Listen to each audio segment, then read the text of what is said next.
సొంత ఆస్తుల్లో మీకు అన్ని 100 కోట్లు ఇచ్చారు అంటే నిజంగా ఏ అన్నైనా అలా ఇస్తారా అమ్మా? అది జగనన్న చేశారు. అంత ప్రేమ మీరంటే జగనన్న అంటే.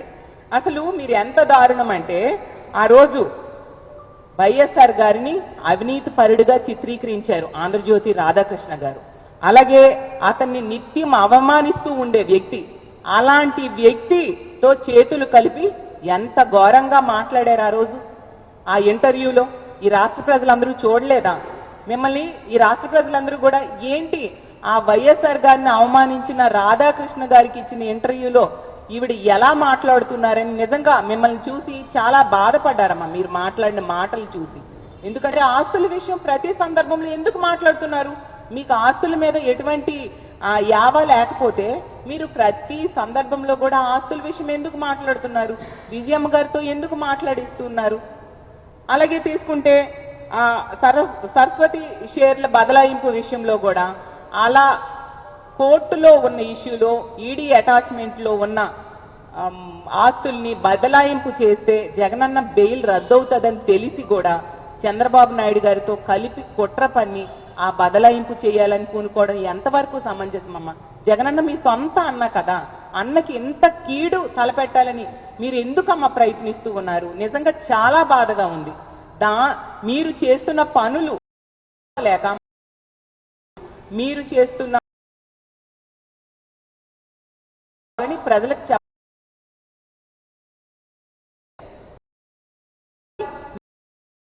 లేక ఉండే పరిస్థితి రాష్ట్ర ప్రజలందరూ కూడా గమనిస్తారు. జగనన్న ఆస్తుల విషయంలో హైదరాబాద్ లో ఎన్సీఎల్టీకి జగనన్న అనుకూలంగా తీర్పు ఇవ్వడం జరిగింది. మీరేమో చెన్నై ఎన్సీసీఎల్ఏటీలో అప్పీల్కి వెళ్లారు. కోర్టులో ఏ తీర్పు వస్తే ఆ తీర్పు ప్రకారం మీ ఆస్తుల వ్యవహారం తేలుతుంది కదా. మరెందుకు మీరు గాబరాపడి ఇష్టం వచ్చినట్టుగా మాట్లాడుతూ ఉన్నారు? ఏదో అన్యాయం జరిగిపోయినట్టుగా మాట్లాడుతూ ఉన్నారు. ఏమీ లేదు. ఎంత అబాండాలు వేస్తున్నా, ఎంత అసత్యాలు మాట్లాడుతున్నా జగనన్న ఓర్పుగా వాటిని భరిస్తూ ఉన్నారు. కాబట్టి ఆ ఓర్పు సహనమే మిమ్మల్ని ఈ రోజు కాపాడుతూ ఉంది.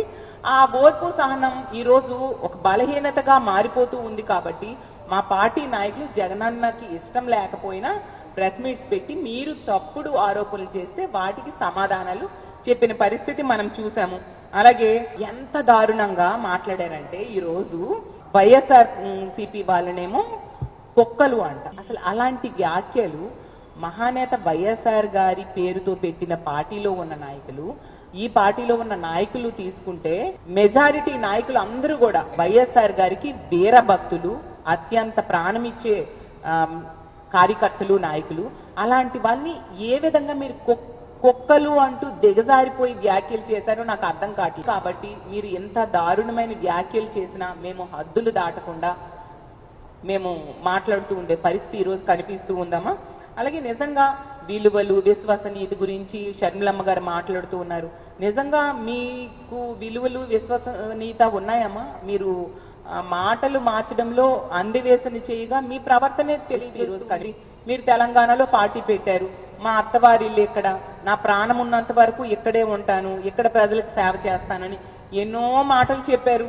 మరి ఎందుకమ్మా అక్కడ పార్టీని క్లోజ్ చేసేసి ఆంధ్రాకి వచ్చారు? అంటే మీరు మాట్లాడిన మాటలన్నీ మీరే తొంగలో తొక్కి ఈరోజు వాటిని అబద్ధాలుగా మార్చేస్తూ మాట మార్చిన పరిస్థితి చూసాం. మరి మీకు విలువలు, విశ్వసనీయత ఉందంటే ఎలామ్మా ప్రజలు నమ్ముతారు? మీరు మాట్లాడుతుంటే ప్రజలు నవ్వుకుంటున్నారమ్మా.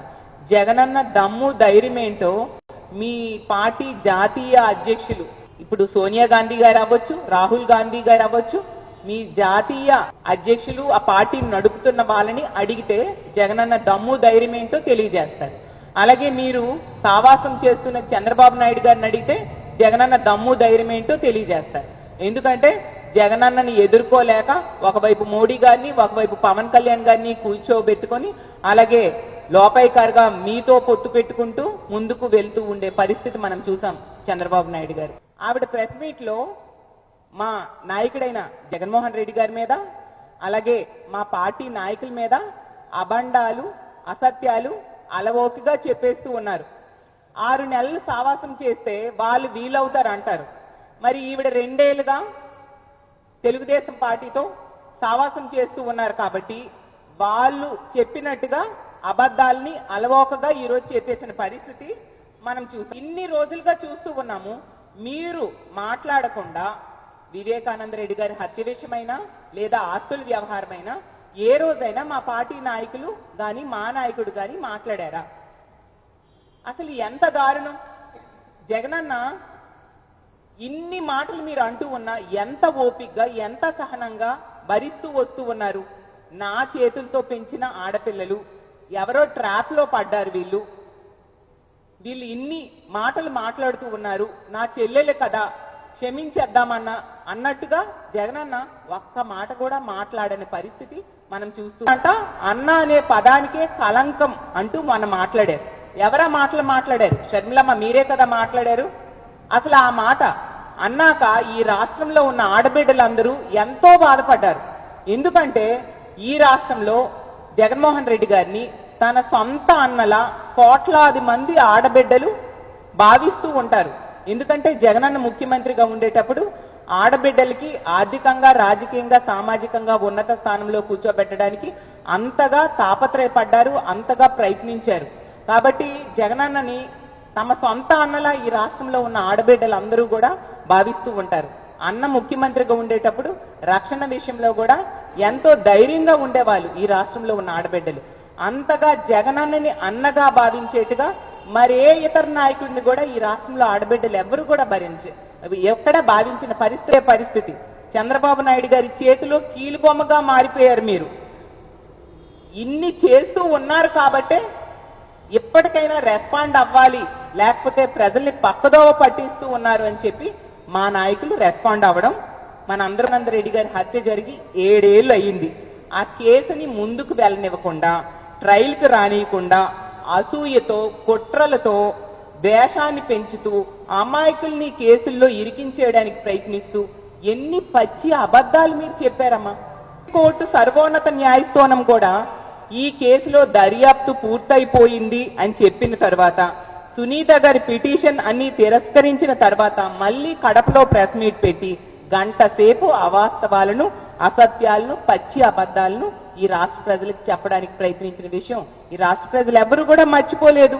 అసలు చంద్రబాబు నాయుడు గారి ఆదేశానుసారం వివేకానంద రెడ్డి గారి హత్యను ఒక రాజకీయ ఎజెండాగా మార్చి ప్రజల్ని పక్కదోవ పట్టించడానికి మీరు ప్రయత్నించిన విషయం రాష్ట్ర ప్రజలకు తెలియదనుకున్నారా? షర్మిలమ్మ నేను అడుగుతూ ఉన్నాను. మీరు చెప్పినవన్నీ అబద్ధాలనే విషయం రాష్ట్ర ప్రజలందరికీ కూడా చాలా స్పష్టంగా అర్థమైపోయిందమ్మా. అసలు అంటే గత ఎన్నికల్లో జగనన్నని దెబ్బతీయడానికి, సొంత మీ తోడబుట్టిన అన్నని దెబ్బతీయడానికి ఎదుటి పార్టీ నాయకుడితో కలిసి ఈ విధంగా చేయడం ఎంతవరకు సమంజసమమ్మా?